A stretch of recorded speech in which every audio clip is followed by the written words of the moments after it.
apresentar a professora Leonora Figueiredo Corsini. Ela é pesquisadora associada do Laboratório Território e Comunicação da Universidade Federal do Rio de Janeiro.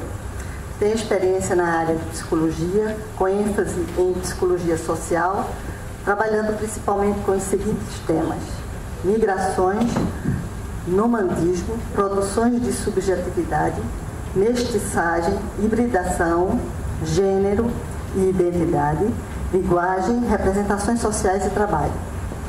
Dentre as publicações mais recentes, destacam-se Migrações e Êxito Constituinte. Desculpe. A experiência migrante entre deslocamentos e reproduções, a hipótese dos territórios qualificantes do trabalho com informações. Na revista Ciência de Informação e Documento, O Corpo como Construção Social, revista Nova Perspectiva Sistêmica, Linguagem, Individuação e Performática em Paulo Virno, Link Revista, Deleuze, Migrações e Racismo, e Caderno Imagem. Polêmica Revista Eletrônica, graduada em Psicologia pela Universidade do Estado do Rio de Janeiro, mestre em Psicologia pelo UFRJ e doutora pela Escola de Serviço Social da UFRJ. Atualmente em estágio de pós-doutorado no programa de pós-graduação em Ciência da Informação, desenvolvendo atividade de pesquisa e ensino. Concluiu em 2011 estágio de pós-doutorado no Instituto Brasileiro de Informações em Ciências e Tecnologia, desenvolvendo o estudo Trabalhos e Redes de Informação e Comunicação no Capitalismo Cognitivo. Com a palavra, a professora Leonora Figueiredo. Obrigada, Carmen. Bom, em primeiro lugar, boa tarde a todos. É uma satisfação muito grande estar aqui junto com vocês nessa tarde. Eu queria começar agradecendo, em primeiro lugar, a Ludmila Guimarães. Aliás, um duplo convite à Ludmila, não só pelo convite, mas também porque grande parte das reflexões que eu vou compartilhar aqui com vocês são resultado de uma interlocução que nós iniciamos no âmbito do programa de pós-graduação em Ciência da Informação, do IBICT, e queria saudar todos os presentes. Eu queria só acrescentar que, como a Carmen já mencionou, né, eu sou psicóloga de formação, eu atuo como terapeuta e também como formadora de terapeutas. Eu trabalho a partir da abordagem sistêmica, incluindo as contribuições do construcionismo social. Como foi dito, eu sou também pesquisadora, tenho me dedicado nos últimos anos a pesquisas e estudos sobre a temática das migrações no mundo globalizado contemporâneo, sobre as transformações do trabalho no cenário pós-fordista ou pós-industrial, colocando em ênfase sempre as dimensões relacionais, comunicacionais e de produção de subjetividade. Eu sou pesquisadora associada ao LACTEC, né, Laboratório Território e Comunicação da UFRJ, estou fazendo esse estágio de pós-doutorado no programa, dessa vez no programa de pós-graduação do IBICT, é uma parceria do IBICT com a UFRJ, e eu estou desenvolvendo, nesse estágio, eu estou desenvolvendo uma pesquisa, além de outras atividades de ensino, e eu estou desenvolvendo uma pesquisa sobre a situação dos refugiados no Brasil, né, e a problemática da informação, no âmbito dessa questão. Eu participo também de uma rede, de um coletivo, né, de pesquisadores, professores e que vai além também da universidade, que é a Rede Universidade Nômade. É um espaço transdisciplinar que almeja atravessar as fronteiras que separam a universidade da sociedade.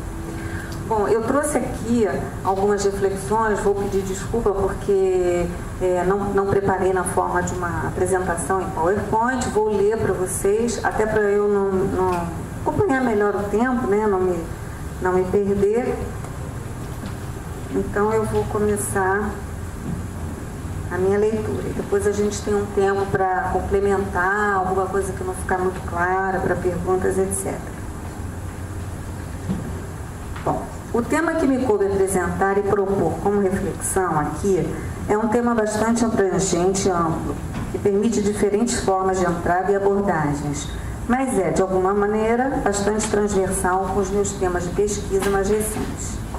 Justamente pensando nessa interconexão entre temas, escolhi fazer um recorte que privilegia a questão da autonomia em uma dimensão política e seus desdobramentos numa nova concepção de autoformação, que eu acredito ser um dos eixos em que podemos apoiar uma reflexão sobre educação à distância. Para nortear esta discussão, eu utilizo um referencial de pesquisa e produção teórica que, embora estrangeiro em relação ao campo educacional, oferece chaves de leitura e pontos de partida epistemológicos que, a meu ver, podem ser bastante úteis para refletirmos sobre as transformações sociais em curso em nosso tempo.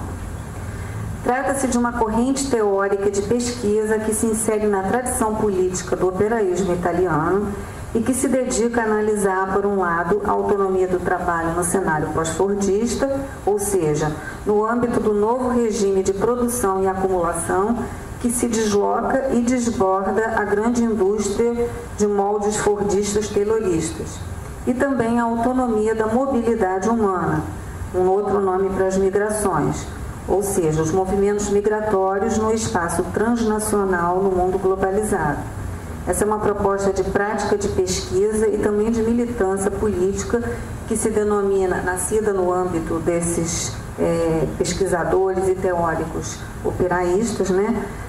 Essa corrente, essa vertente se denomina autonomia das migrações. Nos dois casos, privilegia-se a nova composição do trabalho vivo e a produção de subjetividade resultante das tensões e conflitos que envolvem, por um lado, a busca de liberdade pelos trabalhadores imigrantes de hoje e, por outro lado, pelos dispositivos de exploração, controle e contenção dessa mobilidade. Ou seja, a conexão que eu estou tentando fazer, mais especificamente, vai dos movimentos migratórios transnacionais, em sua dimensão de autonomia e excedência, aos desafios que se colocam na nova composição do processo educacional, ou de relação ensino-aprendizagem.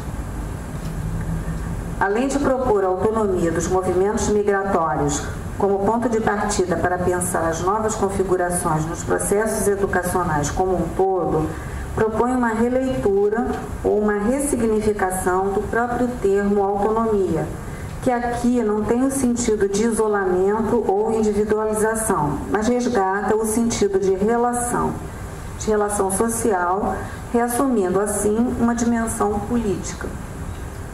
Para justificar essa escolha, observo que o termo autonomia é bastante utilizado no plano educacional, sendo referido com bastante frequência tanto em documentos e textos oficiais sobre educação superior e educação à distância, quanto na prática cotidiana vivenciada na vida acadêmica.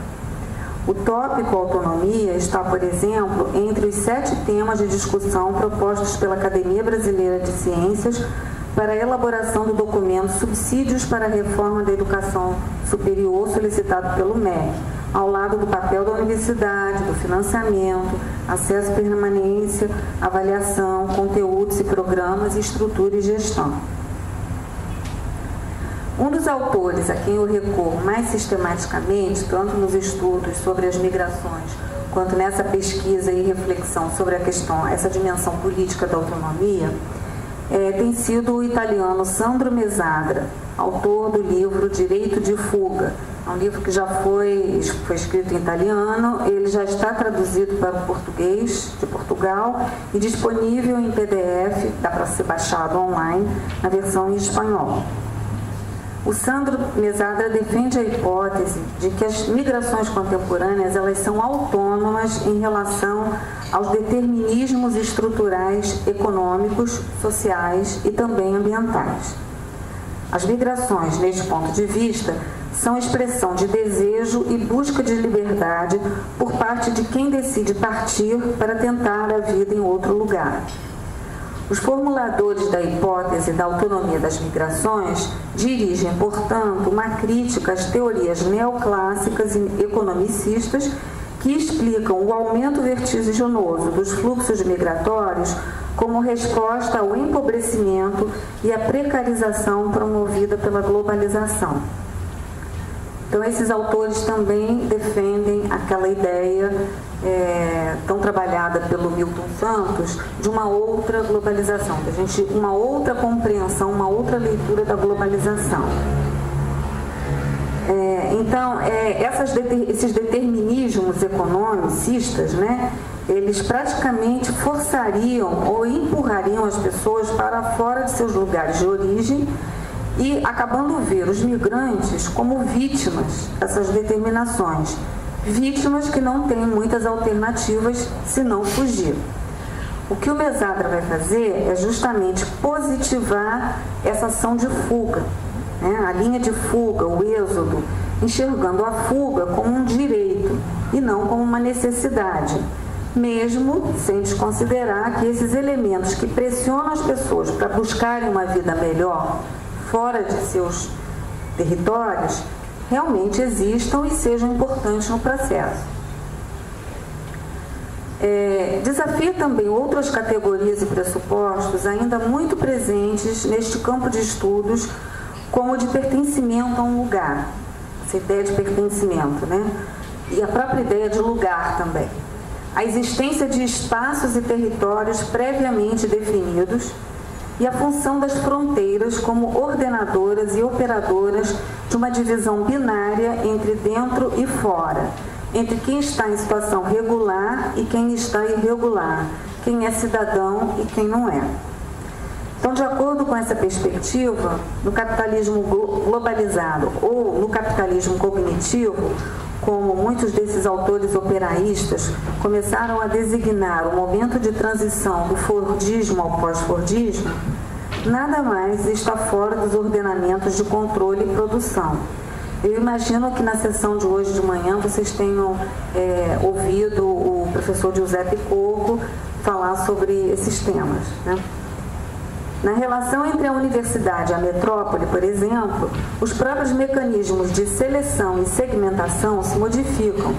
Já não se baseiam mais na pura exclusão, ou seja, numa rígida fronteira entre quem está dentro e quem está fora, mas em processos do que eles chamam de uma inclusão diferencial.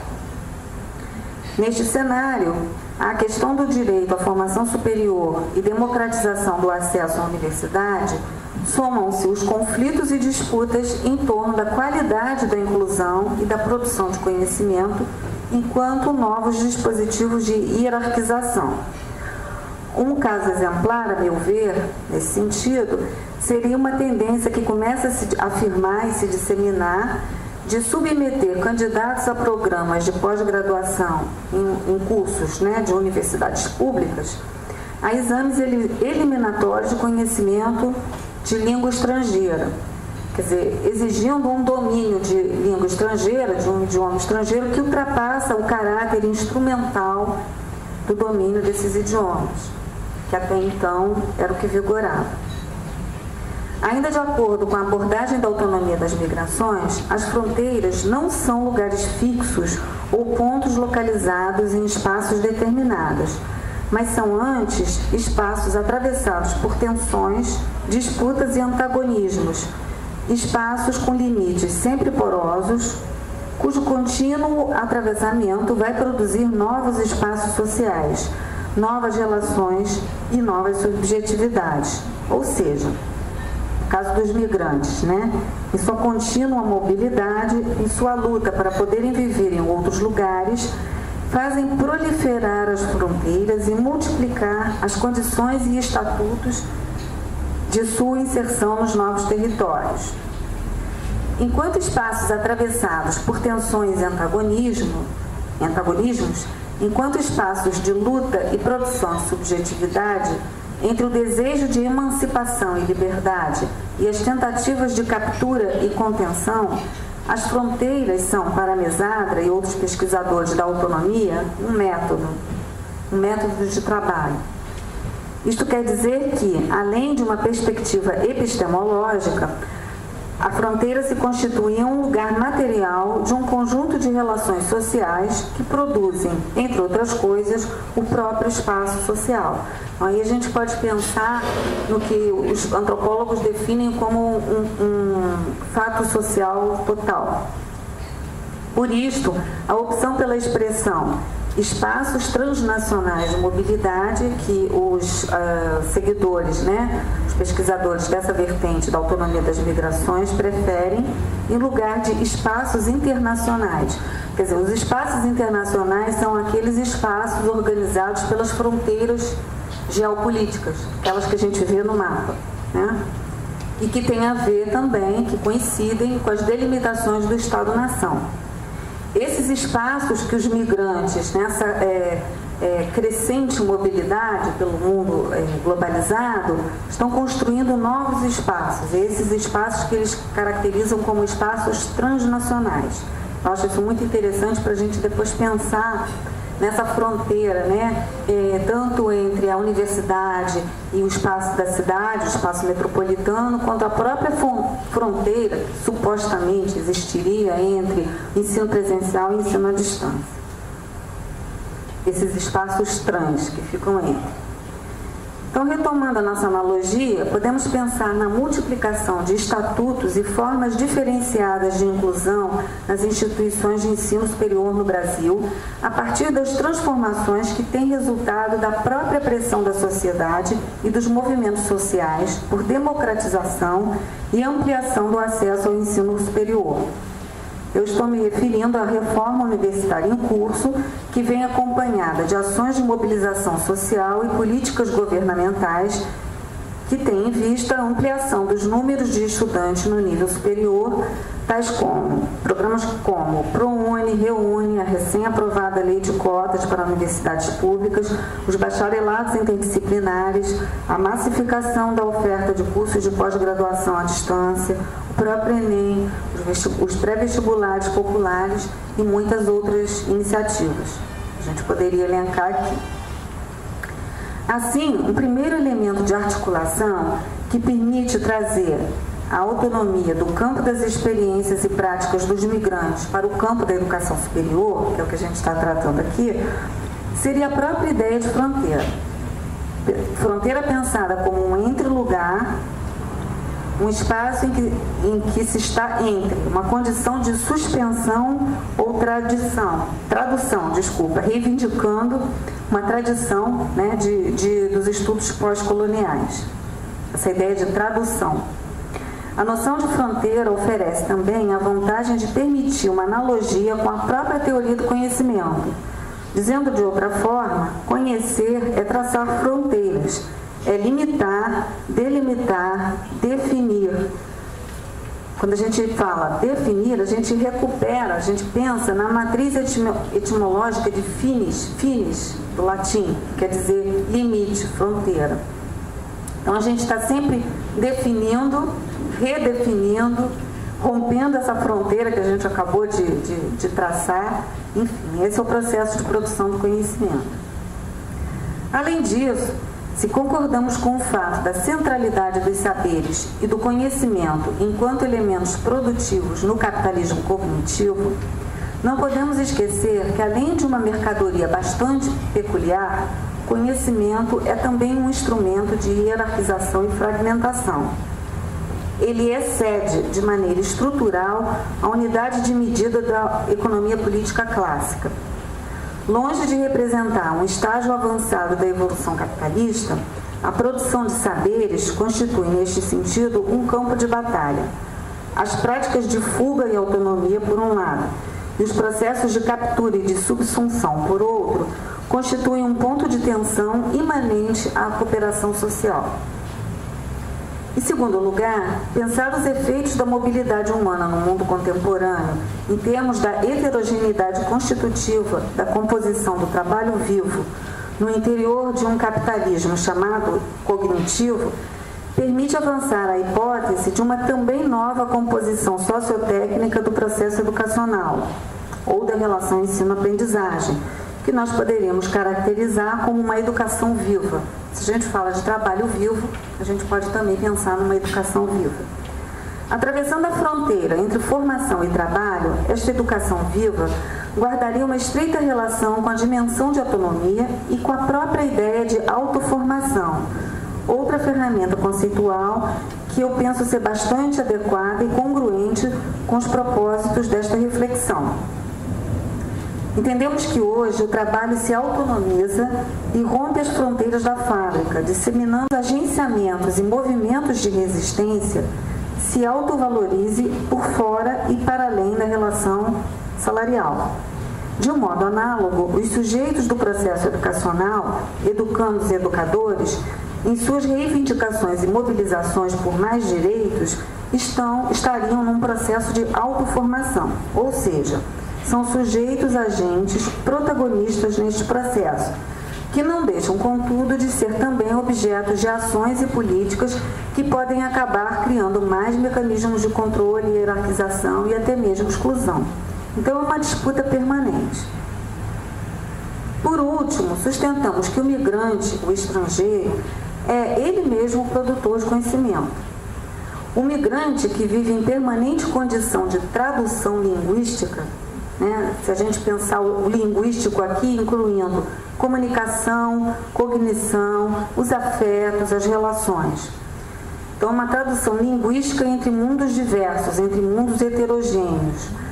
Ao se reterritorializar a partir de múltiplas formas de resistência e dos movimentos do saber vivo, se assume como um ser estrangeiro em relação a todas as partes envolvidas, independentemente da sua língua nativa. Como diz Sandro Mesadra, a tradução é a língua de um sujeito em trânsito. Vou citar, abre aspas, a tradução heterolinguística se desloca por uma dimensão espaço-temporal autônoma que atravessa o plano capitalista global, mas não coincide mais com ele. Interrompe-o, inverte-o, excede-o continuamente. Esse trecho ele é extraído de um texto coletivo, um texto manifesto escrito pelo coletivo EduFactory, intitulado Todo o Poder à Autoformação. Esse texto foi publicado pela revista Lugar Comum, que é uma das publicações que fazem parte do conjunto de atividades editoriais da Universidade de Nômade. Bom, como eu já ressaltei, autonomia e autoformação, no sentido que estamos propondo, não tem a ver com isolamento ou solipsismo, algo como aprender por conta própria, ser autodidata. Eu pretendo ir além disso e me refiro especificamente à entrada na relação, a uma relação social. Embora a gente não desconsidere a existência dessas outras formas de cognição, de aprendizado, né? Aprender sozinho, aprender por conta própria, o autodidatismo. A autonomia colocada nesses termos não pode ser pensada desvinculada do social, da relação com o outro. Porém, é um termo que tem se banalizado, revestindo-se de um significado individualista que passa por cima desta dimensão social, de relação, e que acaba se transformando muitas vezes em um fim em si mesmo do processo educacional. Busca-se hoje, cada vez mais, estudantes e trabalhadores mais autônomos e preparados para a apreensão de conteúdos independente de um processo social e coletivo de construção de conhecimento. Um estudante autônomo, então, é o que se vira sozinho, é o que consegue aprender conteúdos que são disponibilizados por outros, mas não designando os conteúdos que ele deseja ou que ele prefere aprender. Neste sentido, gostaria de propor uma outra articulação, desta vez entre os conceitos de autonomia e autopoiese, conceitos que foram desenvolvidos na biologia para caracterizar os sistemas vivos e que têm sido aplicados de uma forma muito frutífera, a meu ver, em diversos domínios das ciências humanas e sociais, e especialmente no campo da educação. Se compararmos tanto as origens etimológicas quanto os sentidos em uso dos dois conceitos, autonomia e autopoiese, vamos perceber de saída um entrelaçamento lógico entre eles. A autonomia além de independência em relação a fatores externos e transcendentes, aponta igualmente para uma atitude de autorregulação, em que a ação e o discurso do outro é apropriado e ressignificado como meu discurso, indo além do indivíduo, indo além do plano individual e se estendendo para o terreno do coletivo e da relação social. Traduzindo isto no mundo do trabalho, autônomos seriam os trabalhadores que superam as dificuldades que surgem de forma individual e aleatória e respondem às prescrições do trabalho colocadas por outros com iniciativas próprias. Ou, poderíamos dizer, em consonância com as análises que põem em destaque a subjetividade do trabalhador, as respostas autônomas às prescrições do trabalho constituindo o real do trabalho. Ou seja, existe uma fronteira também porosa e dinâmica entre as tarefas prescritas e o que é realmente executado. É uma dinâmica constantemente atravessada na própria ação do trabalho, que constitui, assim, performativamente, o real do trabalho. Então, esse real do trabalho tem também essa dimensão performativa, linguística e performativa. As proposições dos biólogos chilenos Humberto Maturana e Francisco Varela sobre sistemas autônomos e autopoéticos me parecem bastante adequadas para os propósitos desta reflexão que eu estou pretendendo desenvolver. Para os biólogos, a autopoiese é o que faz os seres vivos serem o que são. Citando, o que nos define como seres vivos é que somos sistemas autopoéticos moleculares. Os autores dizem. Autopoiese, assim, é a capacidade que os seres vivos possuem de se autorregenerarem continuamente e se autorreproduzirem, e nesse processo se constituírem como unidades compostas distinguíveis.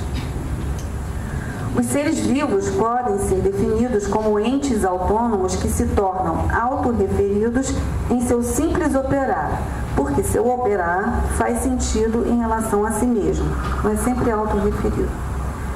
No prefácio à segunda edição do livro escrito com Varela, De Máquinas e Seres Vivos, Maturana conta que se inspirou no dilema do cavaleiro Quixote de La Mancha entre seguir o caminho das armas, a praxis, a realidade, ou o caminho das letras, a poieses, a fantasia, para inventar a palavra autopoiese. Desde aí, o Varela concordou e eles passaram a aplicar, desenvolver essa formulação teórica. Segundo os formuladores da teoria da autopoiese, a transposição de uma conceituação e uma formulação teórica da biologia para a educação se justifica porque o processo fundamental da sociedade e da vida social é a aprendizagem, e o conhecer é totalmente imerso no biológico, uma força biológica comum a todos os seres sociais. Então, citando um trecho que está no livro A Árvore do Conhecimento, escrito pelo Maturana e Varela. O fenômeno do conhecer poderia ser explicado como fenômeno biológico, apoiando-se precisamente na participação do observador na geração do conhecido. Eu vou fazer aqui uma reflexão para pensar um pouco o que está acontecendo no âmbito dessa reforma da universidade no Brasil, em articulação com os movimentos sociais, que como estou propondo, organizar essa reflexão. Como foi dito no início, a dimensão de autonomia não pode ser vista isoladamente das lutas e das mobilizações sociais.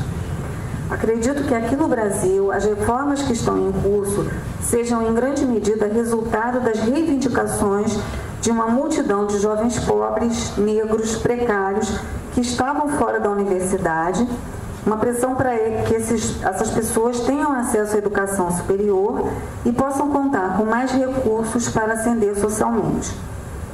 Podemos, mais uma vez, comparar esses jovens aos migrantes que se deslocam e atravessam fronteiras para melhorar de vida. São bastante representativos também, nesse sentido, os movimentos sociais, como o Movimento dos Sem Universidade, MSU, iniciativa que resultou na proposta de ação afirmativa que acabou se transformando no ProUni. As redes de pré-vestibulares populares, dos quais o PVNC, Pré-Vestibular para Negros e Carentes, e o Educafro constituem importantes exemplos. Some-se a isso a existência no interior da própria universidade de iniciativas que vão contestar, que vão pôr em xeque a divisão social que historicamente a caracteriza, questionando a elitização que marca o ensino universitário sob a égide da excelência quanto à compartimentalização e separação disciplinar que submete os saberes que são socialmente produzidos. A ampla reforma das instituições acadêmicas e de pesquisa hoje em curso reconhece e valoriza uma série de demandas dos movimentos sociais. No bojo dessa reforma, além das que já foram mencionadas, das mencionadas políticas de ação afirmativa, como ProUni, ReUni e da recém-aprovada Lei de Cotas para as universidades públicas, nós temos também, mais especificamente no âmbito do ReUni, medidas que visam aumentar o número de vagas através da criação de novas universidades federais, novas unidades em universidades já existentes, com especial ênfase em grandes cidades pelo interior do país, com novos cursos e horários, prevendo inclusive incentivo financeiro para a expansão da infraestrutura universitária, tendo em contrapartida a realização de concursos públicos para a contratação de novos professores. Além dessas medidas, que poderiam ser caracterizadas como quantitativas, o ReUni possui um plano de apoio que inclui a revisão da arquitetura curricular, propondo a formação universitária por grandes áreas do conhecimento. Uma evidência concreta desta transformação qualitativa é a implementação dos cursos de bacharelado interdisciplinar, experiência em curso em universidades públicas, como, por exemplo, a Universidade Federal do ABC, por exemplo, é um caso bastante recente, né, que está começando. Mas essa implementação não se dá de forma linear, como a gente vem dizendo, e não é livre de conflitos. É preciso dizer que ainda há desafios a serem enfrentados para a efetivação, tanto dos bacharelados interdisciplinares em uma dimensão massiva, quanto a criação de cursos à distância dentro desta nova concepção. Enfrenta-se resistência, tanto da parte de professores que foram formados eles mesmos em um modelo presencial tradicional e que estão experimentando pela primeira vez e testando os cursos dos bacharelados interdisciplinares, o que por si só já demanda ultrapassar vários paradigmas. Tanto esse aspecto quanto da parte do próprio mercado de trabalho, ainda muito dominado por princípios produtivistas, quantitativistas, competitivos e meritocráticos em sua busca de excelência e especialização. Além disso, quando a esta proposta se conjuga a introdução da modalidade à distância, quer dizer, essa proposta dos bacharelados interdisciplinares, né, conjugada à oferta, né, da modalidade à distância, encontramos também uma série de conflitos e ambiguidades que dizem respeito à multiplicação dos estatutos e formas de inserção institucional, não apenas dos estudantes que estão nesses cursos, mas também dos professores, tutores, facilitadores e demais agentes envolvidos no processo. Pensando em termos da heterogeneização da composição do trabalho vivo, quando, por exemplo, os professores e alunos das universidades federais entram em greve, como é que isso afeta a situação dos alunos envolvidos, inscritos nos cursos da modalidade à distância? Essa é uma pergunta, né, que eu estou trazendo aqui para a gente conversar. Qual é o estatuto do trabalho cognitivo que não é reconhecido plenamente? Como, por exemplo, os estágios de docência, o trabalho dos pós-graduandos, que não apenas sustentam parte do trabalho didático, mas são produtores também de saberes, de pesquisas e de formação. Será que a gente poderia pensar numa precarização do trabalho acadêmico hoje? Concluindo, né, se podemos dizer que o uso das tecnologias de informação e comunicação, a massificação das tecnologias digitais tem ajudado a flexibilizar e romper muitas barreiras, isso é inegável, temos que reconhecer que a dimensão técnica por si só não é suficiente para promover a apropriação desses meios de forma a preservar as riquezas e as diversidades inerentes aos processos de produção de conhecimento. Acredito ser fundamental que a autonomia, elemento central neste processo, seja sempre declinada em sua forma coletiva e social, e seja sempre articulada às mobilizações e lutas pelo acesso aos direitos, pela ampliação e pela produção de mais direitos. Obrigada.